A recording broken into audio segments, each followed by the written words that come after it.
antique shop on Beacon Street in Boston hummed with the quiet energy of forgotten treasures. Sunlight filtered through dusty windows, casting golden beams across rows of vintage furniture and aged photographs. Margaret, a local historian in her early 40s, ran her fingers along the weathered frames displayed on an old oak table. Her breath caught when she spotted it, a formal family portrait from 1899. The sepia-toned photograph showed 5 people arranged in the typical Victorian style. A stern-looking father with a thick mustache standing behind a seated woman in an elaborate dark dress, 3 children positioned around them. The mother's hands rested gently on her youngest daughter's shoulders, her expression serene and dignified. "Beautiful family, weren't they?" called out Henry, the shop owner, from behind the counter. His weathered hands polished a brass lamp as he spoke. "Found that in an estate sale last week." The seller said it came from an old house in Concord. Margaret lifted the heavy frame, studying the family's faces more closely. Something about the photograph felt unusual, though she couldn't pinpoint what. The composition was perfect, almost too perfect for the era's typical portrait standards. The mother's pose appeared particularly formal, even by Victorian standards, her posture unnaturally rigid, her hands positioned with deliberate precision. "Do you know anything about the family?" Margaret asked. Her historian's curiosity piqued. Henry shrugged, setting down his polishing cloth. "Not much. The house had been in the same family for over a century. The last owner passed away recently, and the relatives just wanted everything cleared out quickly." Margaret continued examining the photograph, noting the fine details of the family's clothing and the photographer's careful attention to lighting. The studio backdrop suggested this was an expensive portrait session, indicating the family held some social standing in their community. "I'll take it," she decided, already imagining the research possibilities it presented for her upcoming book on 19th century New England families.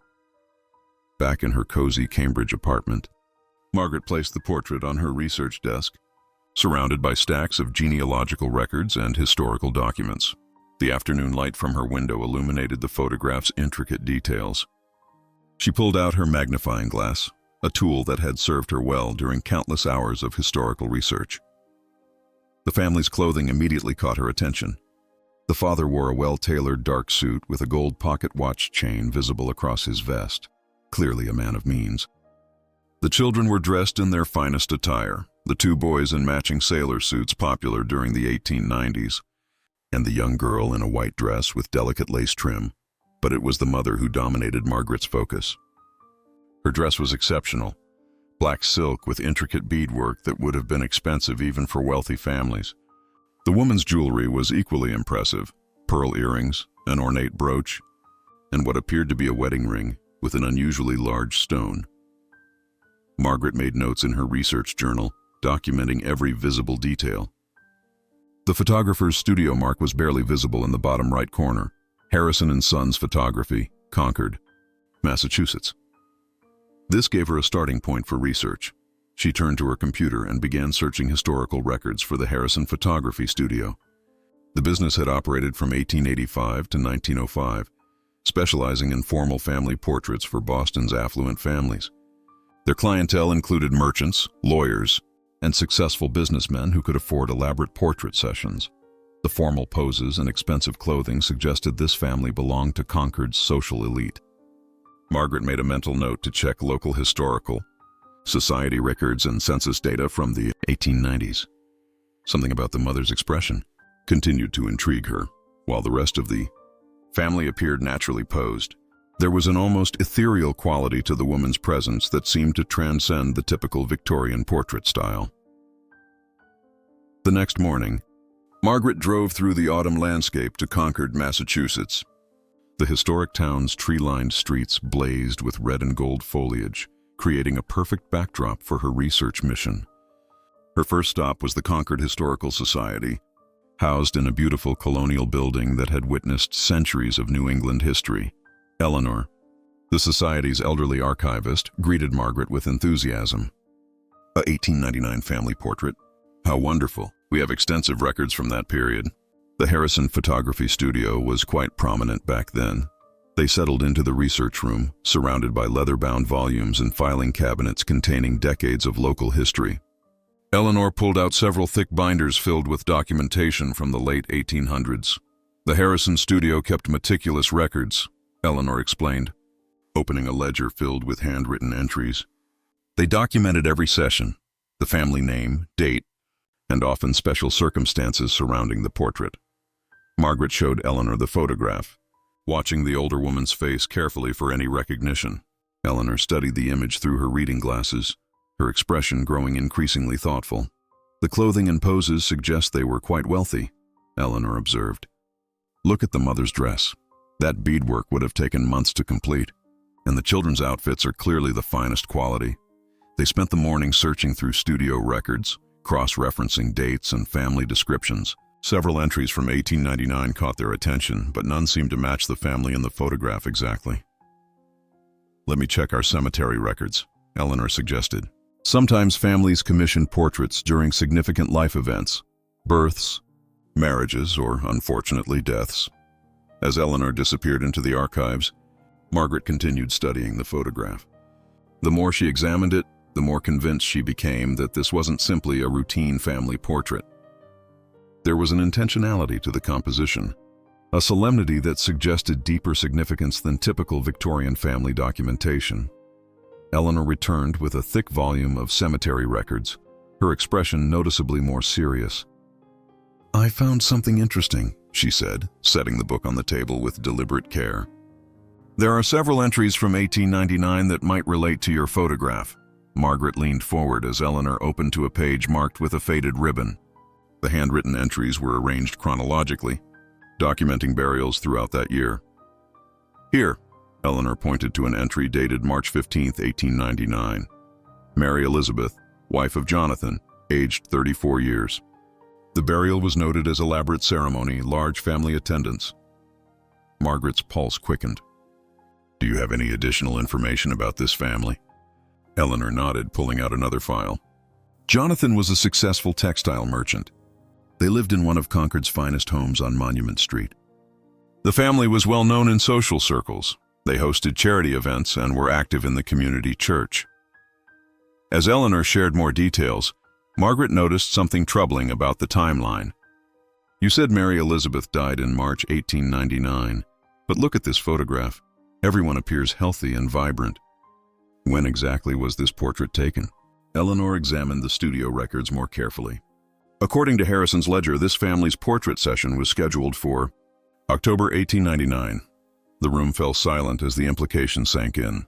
Margaret stared at the photograph with new eyes, focusing on the mother's serene expression and unnaturally perfect posture.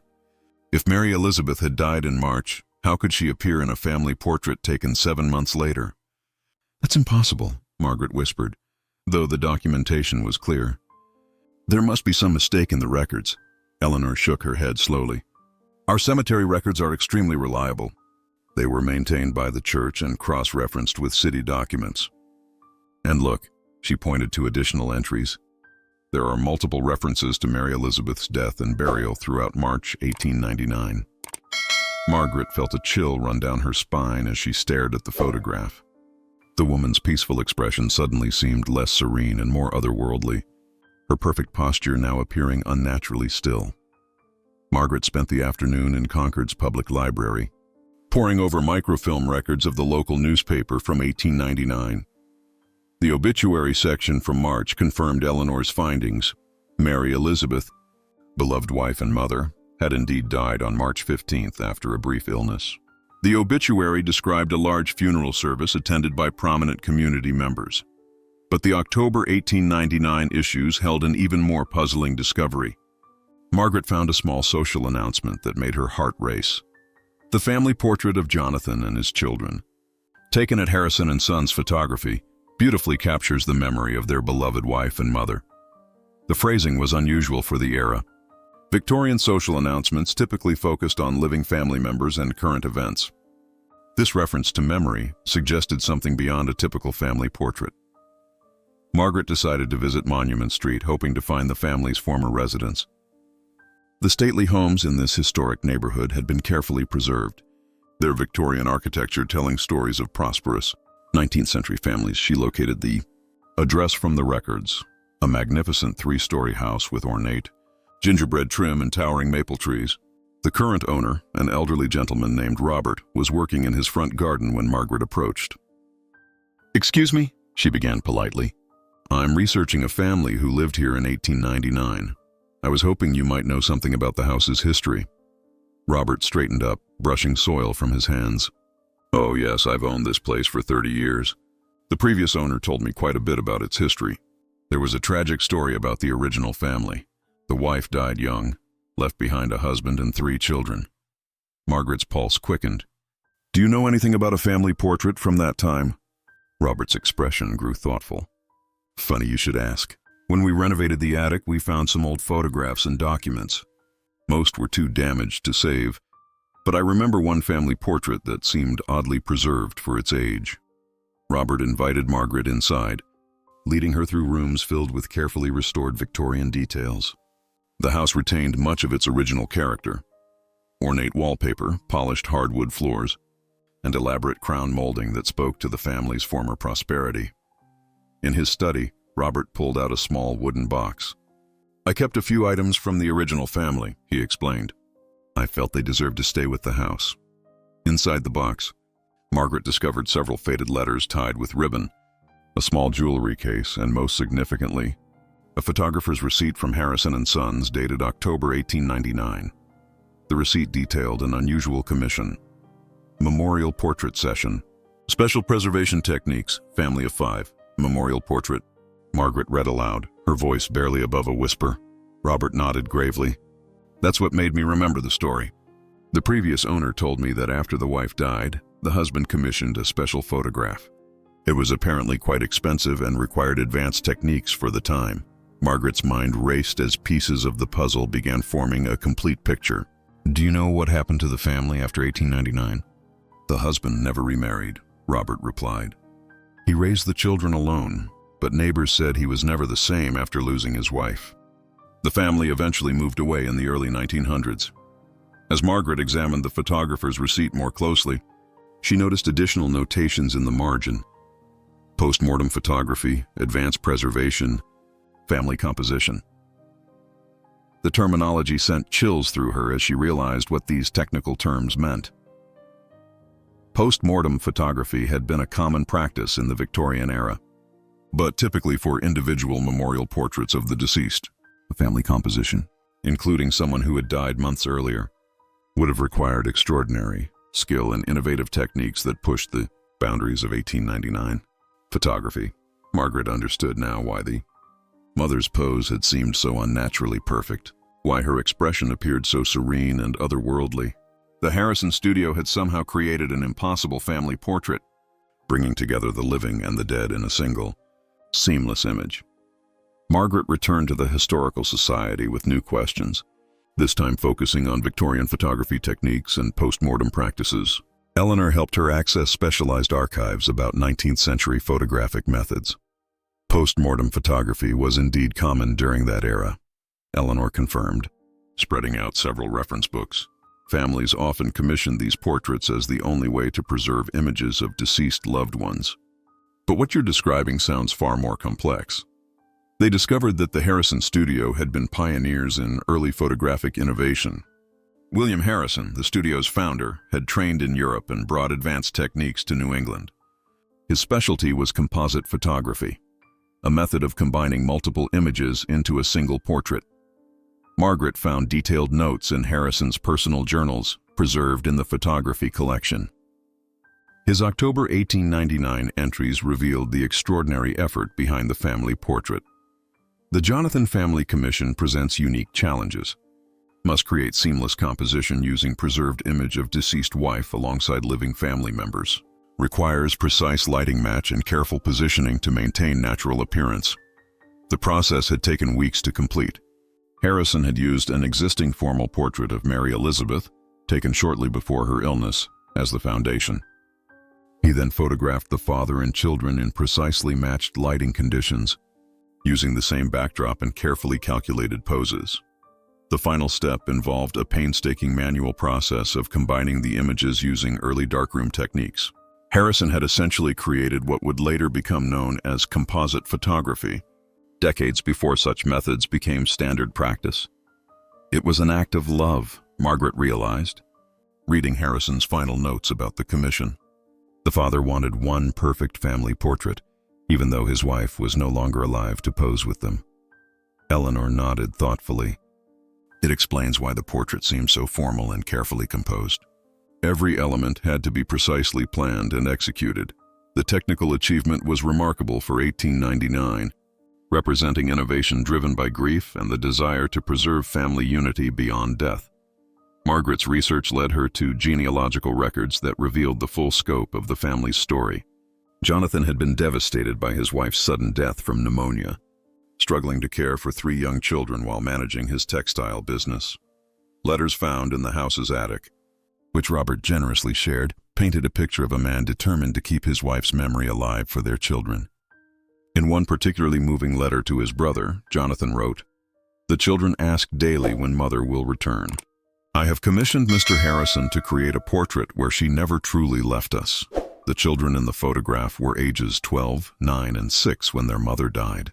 For them, the portrait represented not just a memory, but a tangible connection to the family they had known before tragedy." Struck, Margaret discovered that the portrait had remained prominently displayed in their Monument Street home until Jonathan's death in 1923. Neighbors remembered how he would gather the children in front of the portrait each Sunday after church, sharing stories about their mother and maintaining family traditions she had established. The youngest daughter, Emily, had kept detailed diaries that eventually made their way to the local historical society. Her entries from 1899 revealed a child's perspective on the unusual portrait session. "Papa took us to the photography studio today. Mr. Harrison showed us where Mama would be standing in our picture. He said she would always be with us this way, and we should smile because Mama would want us to be happy."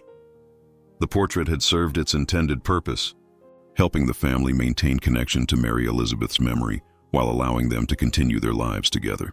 It was both a memorial and a celebration of enduring family bonds. Margaret realized that what had initially seemed like an impossible or even disturbing photograph was actually a testament to love, innovation, and the lengths people will go to preserve what matters most. Margaret's investigation took an unexpected turn when she decided to trace what had happened to the 3 children as they grew up. Using genealogical databases and historical records, she discovered that all 3 had lived long, successful lives and had maintained close family bonds throughout their adulthood. Thomas, the eldest son, became a respected doctor in Boston. Margaret found records showing he had kept the family portrait in his medical office, where patients often commented on the beautiful family photograph. He never married, dedicating his life to healing others, perhaps influenced by his inability to save his mother.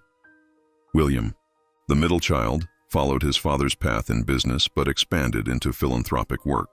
He established a foundation that provided support for widowed fathers raising children alone, directly inspired by his own family's experience. The foundation's founding documents specifically mentioned wanting to help families maintain their bonds through difficult transitions. Emily, the youngest, became a teacher and eventually authored a book about Victorian family customs.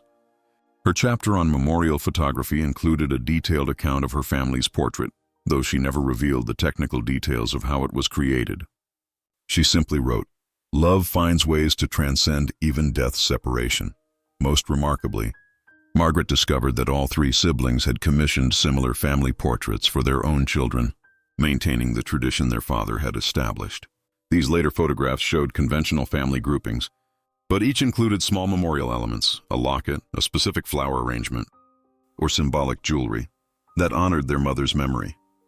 The Harrison Studio's innovative technique had influenced other photographers throughout New England. Margaret found evidence that William Harrison had quietly taught his composite photography methods to select colleagues, leading to dozens of similar memorial portraits throughout the early 1900s. But perhaps the most touching discovery was a letter Emily had written to her own daughter in 1945, explaining the family portrait's significance. "Your grandmother lives in that photograph not because of any magic, but because love and memory are more powerful than time itself." As Margaret prepared her research findings, she realized that the 1899 family portrait represented far more than Victorian customs or photographic innovation. It embodied the universal human desire to maintain family connections across the boundaries of life and death. She arranged to meet with Robert again, this time bringing copies of all the historical documents she had uncovered.